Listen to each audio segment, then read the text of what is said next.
시작하겠습니다. 우리 교재 우주변화의 원리 책 맨 앞부분 목차를 펴주시기 바랍니다. 목차를 보면요, 전편과 후편으로 되어 있어요. 전편 법칙편과 후편 변화론으로 되어 있는데요, 음양짝으로 되어 있죠. 그러니까 법칙이라는 것은 말 그대로 순수한 법칙이죠. 그 법칙이 어떻게 운용되고 활용이 되느냐, 역시 음양론적으로 이 짝이 되어 있다는 걸 알 수 있습니다. 그 다음에 이것이 구장으로 이루어져 있어요. 이 구장으로 이루어져 있는 것은 우리 동양 철학이 가지고 있는 굉장히 중요한 의미를 가지고 있습니다. 우리가 구하면 첫째 생각나는 것이 낙서의 구궁을 생각할 수가 있어요. 낙서의 팔방이가 사정방과 사우방으로 되어 있고, 가운데 중앙, 모든 변화를 일으키는 중앙의 센터까지 합치면 9라는 숫자가 나오게 됩니다. 9라는 숫자가 있어요. 그래서 우리가 9라는 것은 이 분열의 최대수라고 얘기합니다. 조선시대 때 우리나라가 8괴에 응해서 8도였어요. 8도였는데 중앙인 서울을 합치면 그것이 또 9수가 나오게 됩니다. 이제 6기론에 들어가면 나오겠지만 이게 바로 구궁팔풍운동을 상징하고 있는 겁니다. 그러니까 우리가 이 구수라는 것은 중궁 가운데, 즉 중궁을 중심에 두고서 동서남북과 사우방까지를 포함하는 것으로서 모든 조화는 여기에서 이게 나오게 됩니다. 그래서 구라는 것은 이 분열의 최대수를 상징하기 때문에 옛날 사람들이 책을 쓸 때 몇 편으로 주로 쓰느냐면 9편으로 써요. 9편으로. 그러면 9편을 9배 하면 9 곱하기 9 81이라는 숫자가 나오는데, 그래서 옛날 사람들이 81이라는 숫자를 굉장히 중요시했는데, 이 81이라는 숫자는 분열의 최대수로서 모든 내용이 최대로 분열되어 있다. 그러니까 책을 쓰는 사람이 내가 쓰고 싶은 얘기는 이 여든한 편 속에 다 들어있다. 노자의 도덕경도 81장으로 되어 있습니다. 또 여러분들이 잘 아시겠지만 우리나라 천부경이 81자로 되어 있습니다. 그래서 이 81이라는 숫자는 분열의 최대수인 구수가 9번 반복해서 나오는 건데,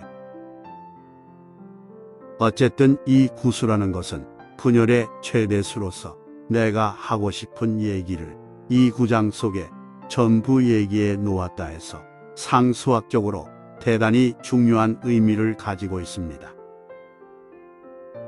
자, 그러면 간단히 책 목차를 한번 쭉 보면서 한동석 선생이 어떠한 의도를 가지고 이것을 집필하셨느냐라고 보면요, 제일 먼저 총론에서는 제1절 소양 철학의 세계관을 비판합니다. 소양 철학을 하는 사람 입장에서는 좀 거북스러운 마음이 있을지 모르지만, 이 동양 철학을 한 한동석 선생 입장에서는 소양에서 이 본체론에 대해서 수많은 얘기를 했습니다. 본체론의 입장에서 보면 본체론을 양적으로 고찰을 해요. 양적으로 고찰을 하고 또 질적으로 서양 철학자들이 한 것을 보는데, 양적으로 보면 단원론이 있고, 탈레스가 우주의 본체를 물이라 그러고 뭐 공기라고 그러고 단원론이 있고 다원론이 있어요.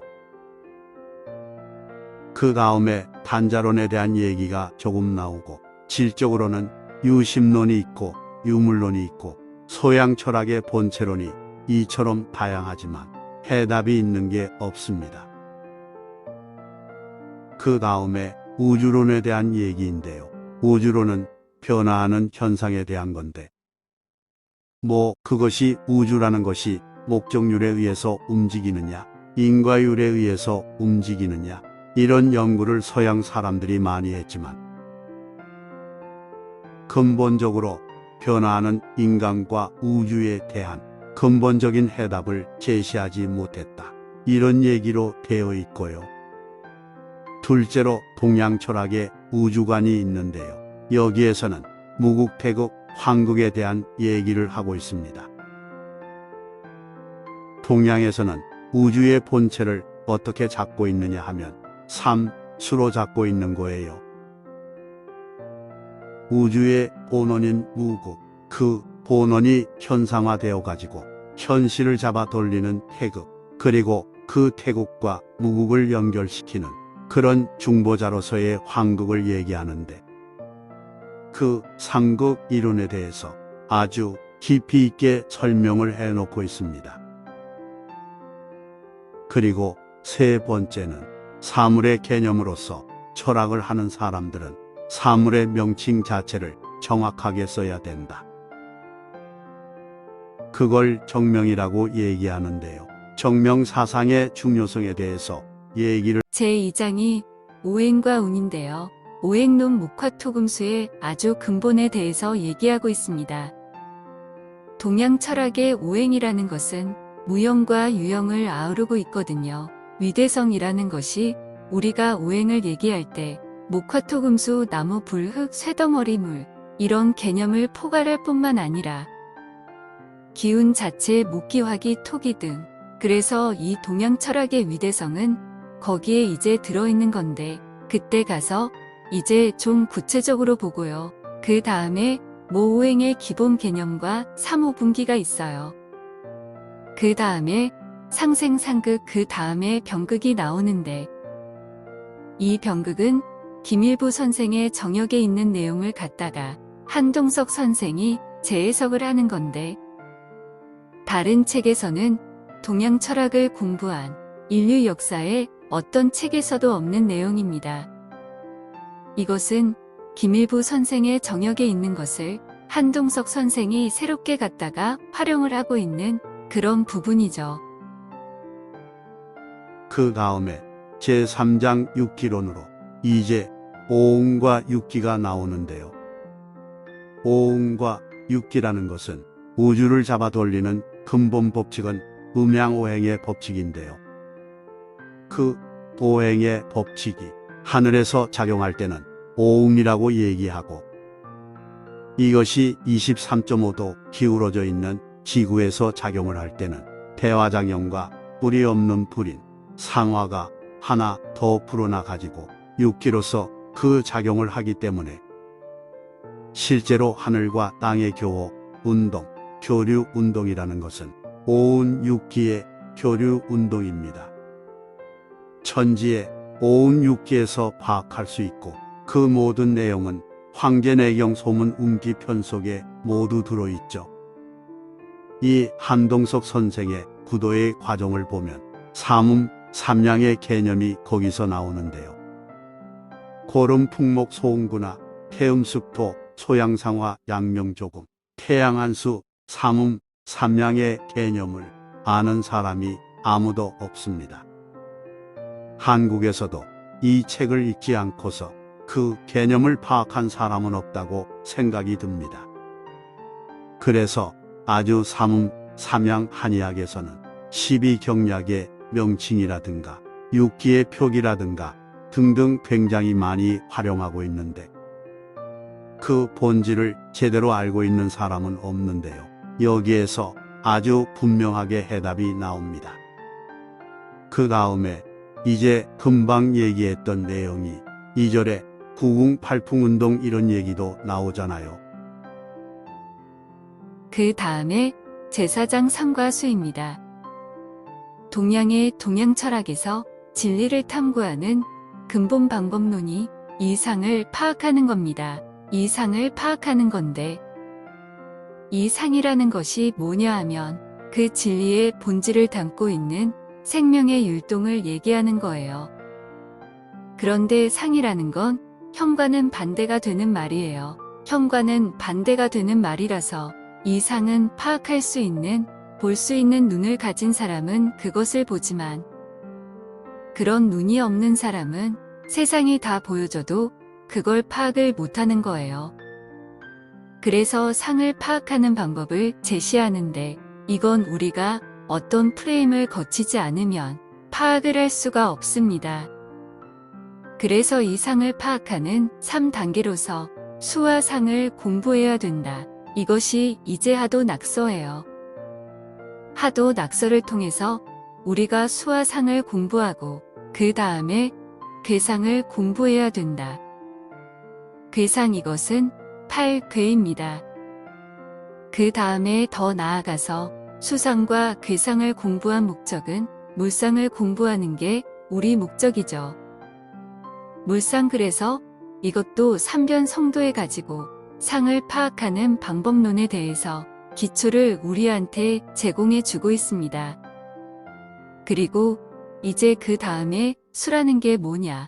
서양에서는 뭐 이 사물의 질량이라든가 길이라든가 이런 걸 재고 계산하는 그런 데의 수를 활용하고 있지만 아주 동양 자체에서는 수 자체가 진리고 수 자체가 아주 생명의 율동으로서 파악을 하고 있는데요. 이제 그런 문제를 적어놓고 있어요. 그래서 거기에서 상을 파악하는 방법이라든가 오응육기라든가 음양오행에 대한 기본적인 지식을 가져야만 아주 이 변화무쌍하게 돌아가고 있는 우주의 실상을 파악하게 되는데요. 이제 그 다음에 후편 변화론으로 들어가게 되면 제5장이 4절로 되어 있어요. 토화작용 인신상화론, 금화교역론, 그리고 우주운동과 원자운동입니다. 우주는 목적을 가지고 있어요. 운동을 하는데. 그런데 우주운동의 목적은 분열하는 게 목적이 아닙니다. 우주라는 것은 이 순환을 하고 있는데 분열과 통일 여기를 근본으로 잡으면요. 분열과 통일을 영원히 반복하는 것이다. 우주의 운동이라는 것은 시간의 질서라는 것은 분열과 통일. 그래서 항상 손바닥을 가지고 이렇게 분열했다가 통일했다가 분열했다가 통일했다가 이것을 영원히 반복하는 것이고 그 중에서도 우주의 도가 완성되는 3단계가 있는데 여기 이 명리학 지지의 미신유술 이렇게 나가는데요. 여기에서 토화 작용으로서 바탕을 마련하고 인신 소양 상화 작용을 거쳐가지고 이 금화 교역이 완성이 된다 해서 그 3단계로 되어 있어요. 토화 작용 우주운동의 목적은 토화 작용이 상화 작용을 거쳐가지고 금화 교역을 완성하는 것이 우주운동의 목적이다. 우주운동의 목적을 논합니다. 이제까지 우주가 어떠한 목적을 가지고 돌아가고 있느냐를 얘기하는 사람이 없어요. 그냥 시간이라는 것은 영원한 과거로부터 영원한 미래를 그냥 흘러가는 것으로 생각을 했지만 우주가 이런 목적을 가지고 그러니까 우주의 목적은 금화 교역을 완성하는 건데 이제 이것은 앞으로 많이 얘기가 되겠지만요. 이 신명을 창조하고 신명을 통일하는 것이 목적입니다. 아주 이 부분 굉장히 중요한 부분이고 그 다음에 이제 4절이 우주운동과 원자운동. 아니 원자도 원자핵의 주위를 전자가 돌고 있는데 이건 뭐 지구의 주위를 달이 돌고 태양의 주위를 혹성이 도는 것과 똑같은데 그런 원자의 운동 모습에서 우주의 운동 모습을 관찰해내는 거예요. 아주 그것도 재미있는 부분입니다.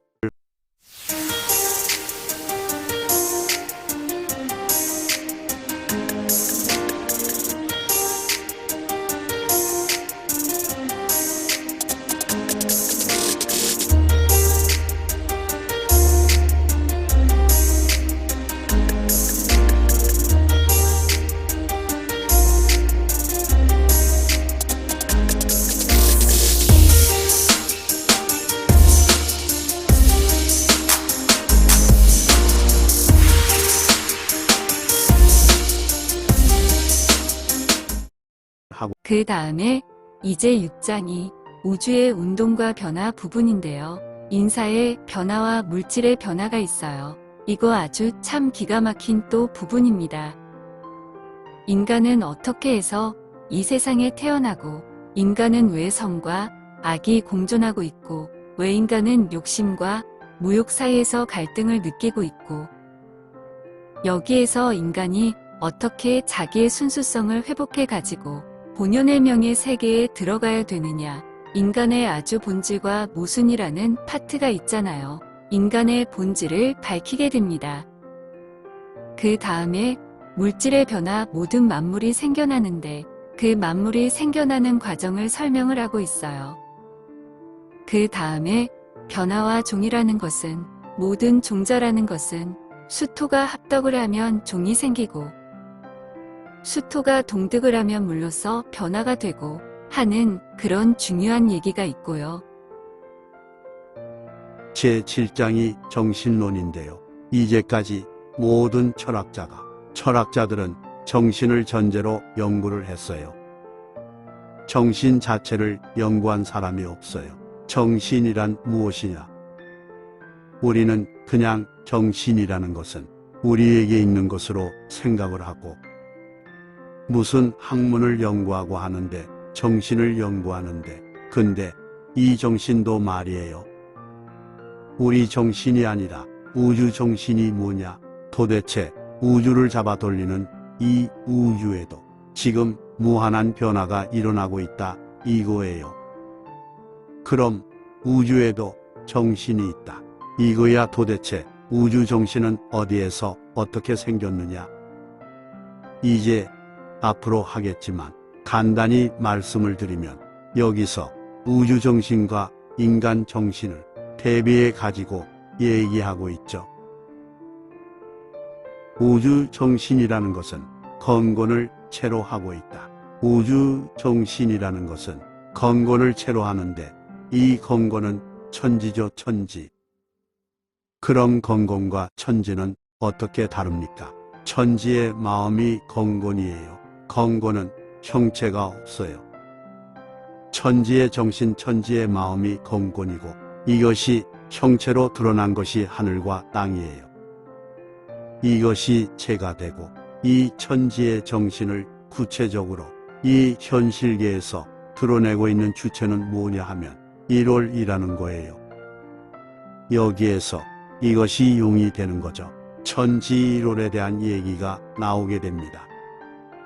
천지 1월, 우주론 공부에 있어서 가장 핵심이 되고 근본이 되는 것은 뭐냐? 천지 1월에 대한 인식입니다. 그래서 여러분들이 주역이라는 걸 봐도 천지 1월로 시작해서 끝나는 거예요. 주역의 첫 번째, 두 번째 주역이 64궤로 되어 있는데요. 첫 번째, 두 번째 궤가 건곤. 그 다음에 상경의 마지막 29번째, 30번째 궤로서 감리궤가 1월이거든요. 감리궤, 그리고 맨 마지막에 64번째 궤는 이 감리가 교류하는 수화 기제와 화수 미제로 되어 있어요. 그러니까 수화가 용이 된다. 그게 이제 우주의 정신은 건곤을 채로 하고 1월을 영으로 삼지만, 인간의 정신이라는 것은 1월 소생이다. 1월 소생. 그래서 인간이라는 것은 이 건곤의 정신을 회복해 나가는 것이 인간의 어떤 구도의 과정이다. 그러니까 이 정신론 자체도 아주 깊은 내용이 있습니다. 또 인간의 정신이라는 것은 실질적으로는 기혈이 운동하는 과정 속에서 생기게 됩니다. 음식을 먹지 않으면 정신이고 뭐고 존재하지 않아요. 밥을 안 먹어서 굶어 죽는데 무슨 정신이 나옵니까? 밥을 먹어가지고 음식물이 소화 흡수되어야 정신이 나오게 되거든요. 그래서 실제로 인간 정신을 만들어내는 바탕은 우리가 음식물을 먹어가지고 거기에서 기혈의 운동이 돌아가면서 정신이 나오게 된다. 굉장히 과학적이죠. 그런 얘기가 있고요. 그 다음에 이제 제3절에 인간 정신의 통일으로서, 인간 정신의 통일을 위해서 유불선에서 수천 년 동안 노력을 해왔거든요. 그래서 그 유불선, 종교 정신의 아주 궁극적인 목적이 무엇이었냐 하는 것을 얘기하면서 과연 인간의 정신이라는 것은 죽으면 사라지는 것이냐, 죽어도 인간의 정신은 지속되는 것이냐 하는 문제, 그때 가서 말씀을 드리겠습니다. 그런 얘기가 여기에 적혀 있고요. 그 다음에 8장이 우주의 본체거든요. 우주의 본체라는 것이 무국태극 환극인데 이 무국태극 환극이 어떻게 유래가 되었느냐. 그래서 태국도 설고 태극도. 그 다음에 주렴기에 태국도 설. 그 다음에 삼극설 사실이 삼극설로서 서경을 보면 환극에 대한 얘기가 나오고요. 주역을 보면 태극에 대한 얘기가 나오고 무국에 대한 얘기는 없다가 송나라 북송 때 주돈이가 무국에 대한 얘기를 했지만요. 이게 다 따로 놀았어요. 그런데 한국의 김일부 선생 때 와서 삼극의 관계성을 최초로 언급을 하게 됩니다. 일이 무십이면 무체요. 일이라는 것이 하나라는 것이 십이 없으면 체가 없고 십이 무일이면 무용이다. 십이라는 것이 일이 없으면 용이 없다. 그래서 이런 태극이고 싶은 무국이거든요. 그리고 그 중간에 존재하는 것, 무국과 태극의 사이에 존재해서 그 무국과 태극 자체에 의미를 부여해주는 거예요. 그것이 환극이니라. 그래서 삼극의 관계를 최초로 언급을 합니다. 참 지금은 김일부 선생의 정역에 대해서 공부하는 사람이 별로 없지만 그 위대성이라는 것은 이제 앞으로 시간이 가면서 드러나게 될 것입니다. 정말 정역이라는 것은 그것은 이 지축이 서 가지고 후천 세상의 역입니다. 선천의 윤역이 아닌 지축이 선 뒤에 정도수 운행을 하는 후천의 역을 정역이라고 얘기할 수 있습니다. 그 다음에 이제 제2절에는 우주 본체의 양면성으로 창조 본체와 운동 본체, 창조 본체는 공을 얘기해요. 공을 얘기하고 이 불교에서 말하는 바로 공입니다. 이 공을 얘기하고 운동의 본체는 이수를 얘기합니다. 그래서 태극이 태극 자체가 음양으로 되어 있어요. 이 창조의 본체, 이게 태극인데요. 태극인데 창조의 본체인 공과 운동의 본체인 수에 대한 얘기가 있고 그 다음에 있는 얘기가 본체와 그의 작용 변화에서 천지개벽에 대한 얘기로서 정답을 딱 제시합니다. 천지개벽이라는 것은 19,600년으로 순환하는 우주의 1년 속에서 지축이 기울었다가 지축이 섰다가 지축이 또 기울어지고 하는 것이 개벽이다 하는 얘기가 여기에서 나오게 됩니다. 그 다음에 이제 이 구장은요. 구장은 신비의 행로인데 내용 자체가 신비합니다. 이게 이제 앞에는 자신의 구도의 과정을 얘기해요. 내가 잘나서 이 부분에 대해서 공부하고 싶어가지고 난 스승을 찾으려고 돌아다녔다. 뭐 책도 스승이요 선생님도 스승인데 황제내경 운기편을 만났다. 근데 그걸 보면 열릴 것 같은데 잘 안 열렸다. 그 뒤에 한장경 선생을 만났다. 나에게 이 길을 열어준 유일한 선생님은 사마 한장경 선생이었다.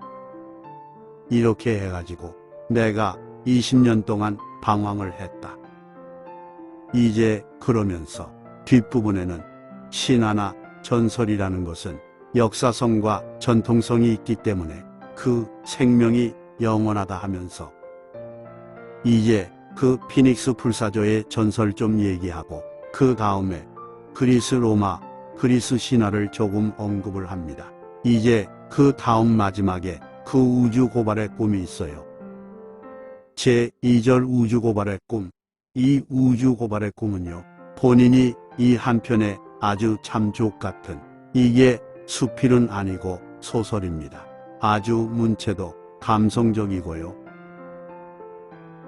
참 사람의 심금을 울려주는데 내가 이걸 해놓는 목적은 동양 철학을 공부하는 이 방법론을 내가 한번 제시해주기 위해서 내가 이런 글을 쓴다. 그러니까 방법론이라는 게 뭐냐 하면 거기에 나오는 인명이라든가 지명이라든가 거기에 나오는 숫자라든가 이런 것이 전부 의미를 갖고 있기 때문에 그런 것을 좀 신경을 써서 보아야 된다.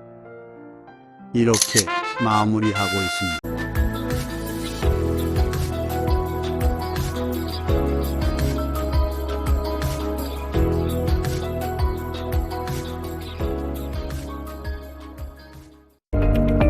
구독과 좋아요에 클릭해주신 분들에게 감사드립니다.